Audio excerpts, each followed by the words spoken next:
communities, like offline or online, are you a part of? So we're part of a few offline communities, which is normally connections of programs we've been on or working environments that we're part of already. So we didn't actively go out seeking sort of a founders community. We ended up in a building Rise sponsored by Barclays, where everyone in the building is a fintech. So they constantly run events for fintechs, and everyone in the building is encouraged to cooperate with one another. And you end up going to the same events, seeing the same people, and you almost form that community. And they do like CEO breakfasts and stuff, and you end up meeting other people in the same sphere.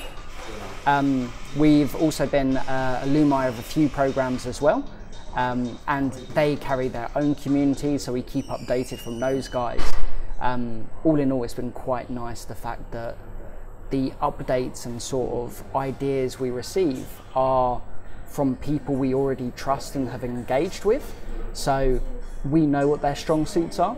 So we know when we see a piece of news and it's a recommendation from individual X, we go, okay, we know this is your speciality. When you make a recommendation like that, this is something we need to listen to. Whereas if it's them just talking about investing in general or sort of the founder's story, we can go, okay, it's an interesting read, but I might park that for now. I'm not going to sort of take too much heed on what's on it. You do need to sort of curate what works for you.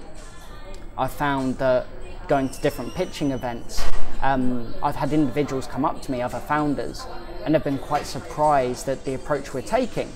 And they've sort of iterated their own story back to me, where they couldn't raise funds being a pre-revenue company, whereas we were.